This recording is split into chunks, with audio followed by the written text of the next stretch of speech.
I never considered myself a believer in ghosts. That all changed when I spent a night aboard the Queen Mary, the infamous ocean liner turned hotel, known as one of the most haunted locations in the world.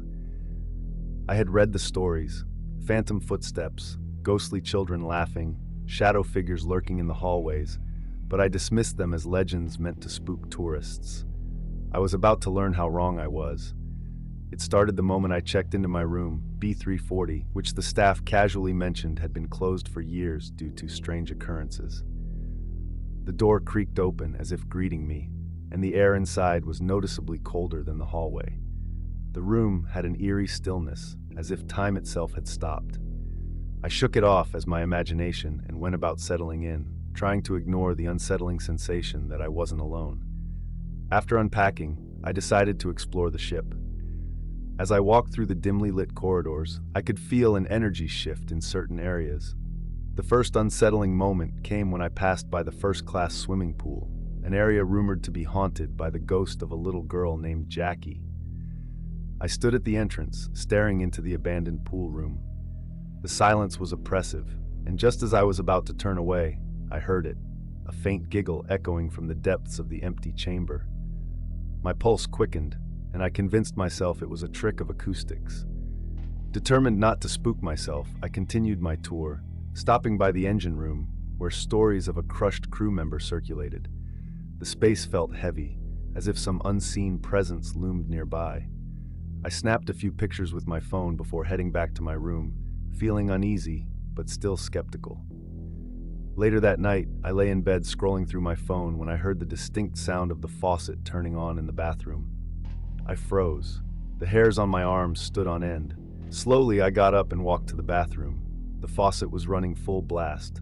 I turned it off, telling myself it was just old plumbing. But as I turned to leave, I caught movement in the mirror, a dark shape shifting just out of view. My breath caught in my throat, and I spun around, but the bathroom was empty. As I crawled back into bed, an overwhelming sense of dread filled the room. Then, the blankets were yanked off me with such force that I nearly fell off the bed. My heart pounded as I scrambled to turn on the lamp. The room was empty. I tried to rationalize it. Maybe I had moved in my sleep, but deep down, I knew something unnatural was at play. The final straw came at 3 a.m. A loud, echoing knock reverberated from the closet door. My breath caught in my throat. Summoning every ounce of courage, I stepped toward it. As I reached for the knob, a deep, guttural growl came from the other side. The temperature in the room plummeted, and an invisible force seemed to press against my chest. My instincts screamed at me to run. I bolted out of the room and spent the rest of the night in the lobby, unwilling to step foot back inside. As I sat in the dimly lit lounge, I overheard another guest whispering about room B340. She spoke of past guests reporting strange whispering, poltergeist activity, and shadow figures appearing at the foot of the bed. The night manager approached me and, with a knowing look, simply said, "You're not the first." That was the moment I realized the stories were real. The Queen Mary holds something beyond explanation, something that lingers, waiting for the next guest to challenge its presence. If you ever find yourself aboard this haunted ship, be warned, you may not be alone. I should have never taken the job.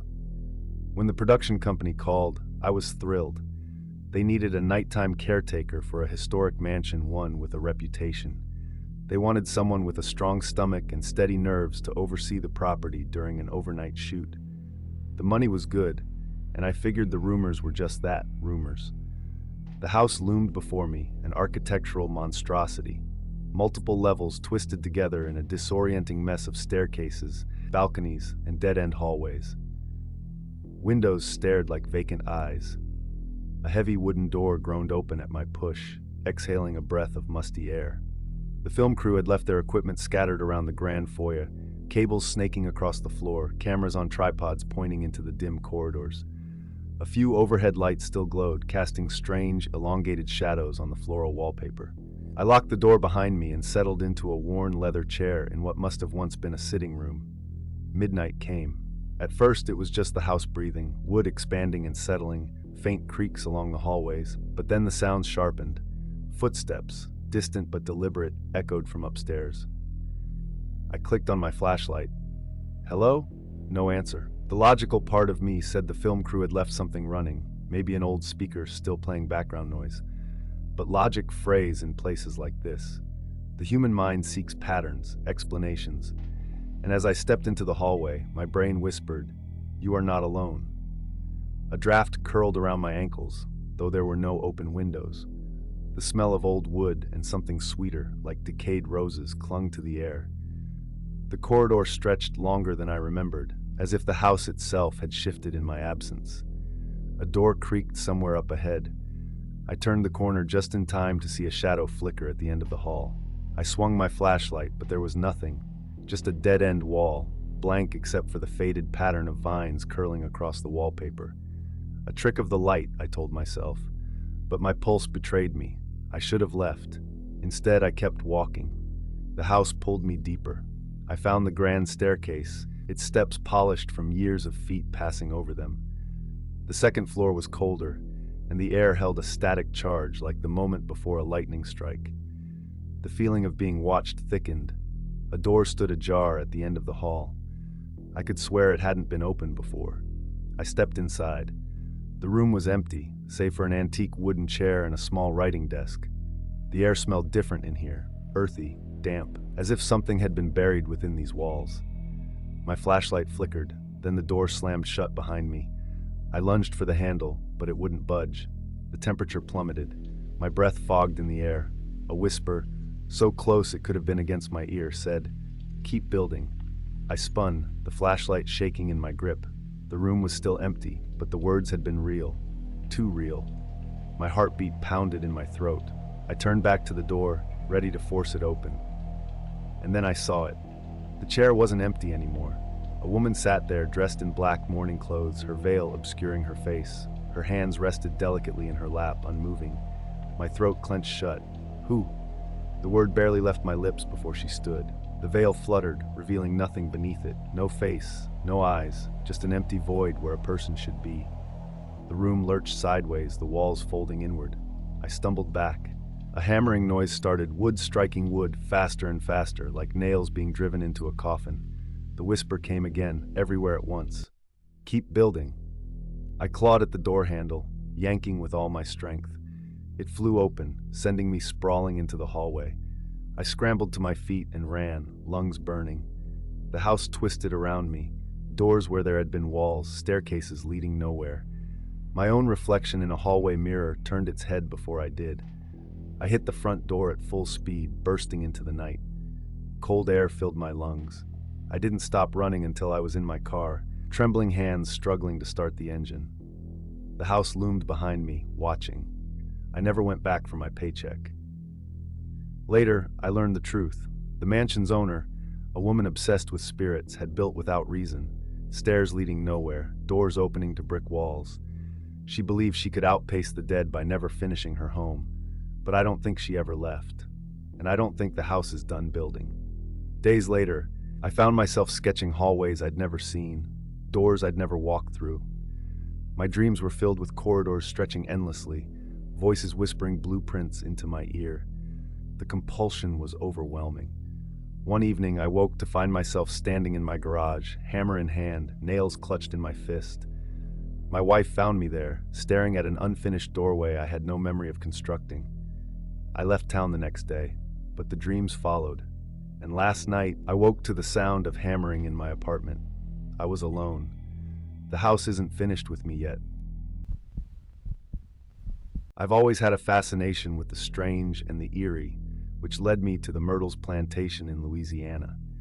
This storied estate, with its sprawling oak trees and charming facade, seemed to hold within its walls the very heartbeat of history, both beautiful and sinister. Little did I know that my visit would plunge me into a chilling experience that would haunt me forever. Arriving at the Myrtles, the sun dipped low in the sky, casting eerie shadows against the plantation's whitewashed walls. I stepped out of my car, the gravel crunching beneath my feet, and looked up at the grand old house with a mixture of excitement and trepidation. Rumored to be one of the most haunted places in America, it had garnered quite a reputation. But I was here for more than a ghost story. I craved a connection to the past. As I walked the creaking boards of the grand old house, I couldn't shake the feeling that I was stepping into a time warp. The air was thick with the scent of magnolia and jasmine, yet there lingered an undercurrent of something darker. The tour guide, with her gentle southern drawl, casually mentioned the legends, whispers of ghostly encounters, tales of former slaves, and tragic deaths that painted the walls of this once idyllic plantation with shades of sorrow. In the parlor, a shadow flickered at the corner of my eye, but when I turned, it was just an old curtain billowing with the breeze. Still, the unease settled into my bones as she recounted the tale of Chloe, a slave girl who had been a cook for the family. She had allegedly poisoned the family's food in an attempt to gain favor after being confronted for her forbidden romance with a white man, resulting in tragic consequences. I felt an unsettling chill wash over me as I realized I would be staying in room 305, the very room said to be haunted by Chloe's spirit. That night, I opted to stay in that room despite the warnings of others. With a mixture of reckless curiosity and fear, I settled into an old-fashioned four-poster bed, trying to keep my mind occupied by taking notes about my surroundings, the antique furniture, the thick drapes, the overpowering stillness of the night. The soft ticking of an antique clock counted away the seconds, and soon I began to doze off, lulled by the symphony of frogs croaking outside and the distant hoot of an owl. But my peaceful slumber was short-lived. I woke suddenly, the air unnaturally cold. A chill crawled up my spine as I noticed the figure at the foot of my bed. Hollowed eyes stared, and beneath the flickering candlelight, the features came into focus. It was a woman wearing a tattered dress that seemed to shimmer with a life of its own. Her hair was long and wild, framing a face marked by sorrow and longing. "Chloe," I whispered, almost involuntarily. I remembered the tales, the woman who had been betrayed, punished unjustly, and now roamed the halls of the Myrtles in search of something lost. "Help me," she pleaded, her voice a haunting whisper that seemed to crack the very air. Her presence wrapped around me like a thick fog, a mix of fear and empathy. Suddenly, the room flickered with shadows, and the sounds of muffled crying filled the air. It echoed off the walls, squeezing my heart. Chloe reached out her hand. I hesitated for a moment, but something compelled me to extend mine. As our fingers brushed, an overwhelming rush of emotions flooded into me, grief, despair, and a gnawing loneliness that threatened to engulf my spirit. Almost against my will, my mind conjured images of chains, a home filled with tension, and shadows of heartache. With a desperate gasp, I pulled my hand back, realizing I was witnessing the very essence of her anguish. "Please, find the truth," she implored, her form beginning to fade as tears streamed down her ethereal cheeks. The walls seemed to resonate with her pain, the house itself alive with her sorrow. "Set me free." Just as abruptly as she had appeared, she vanished, the candlelight flickering as though to signal her departure. I lay back in shock, the weight of her plea hanging heavily in the air. Determined, I spent the following days researching the dark history tied to the Myrtles, tales of betrayal, ghosts of the past, and the brutal legacy of a plantation that stood as a testament to suffering. Clue by clue, the pieces fell into place. Records of the lives lived and lost, the hurtful truths hidden beneath the floorboards. I discovered that Chloe had not just been a mere victim, but had been subjected to the cruelty of the estate's owners long before her tragic end. She had been forced to bear the weight of a society that despised her existence. Slowly, the plantation began to feel less like a picturesque home and more like a prison steeped in pain. Returning to room 305 one last time, I stood there in silence, clutching my notebook filled with my findings. "Chloe," I called softly, "I'm here to remember you." For a moment, the air grew still. Then, the familiar scent of lavender filled the room again, and the soft sound of feet shuffling echoed. "Thank you," a voice sighed, barely a whisper. In that instant, a tremendous weight lifted, both from the room and from my heart.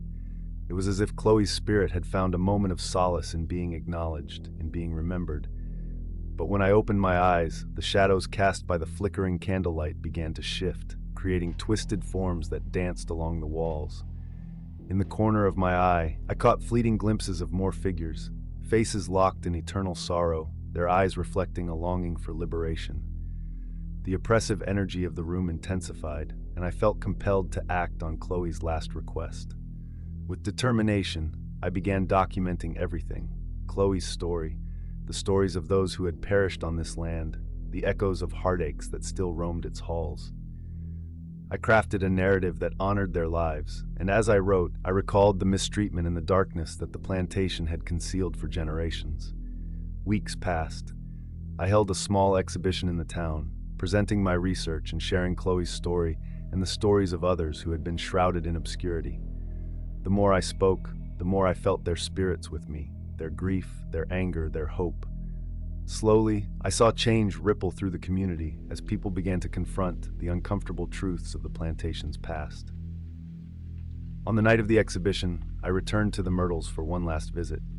I stood outside beneath the starlit sky, the air still and thick. The whispering leaves seemed to call out, urging me inside. Taking a deep breath, I ascended the steps to the grand porch. As I opened the door, I felt an incredible rush of warmth and peace. With each step through the house, I sensed the spirits of those who had once walked these halls drawing closer. I felt Chloe's presence more vividly, as if she were right beside me, guiding me. I walked to room 305, where it all began.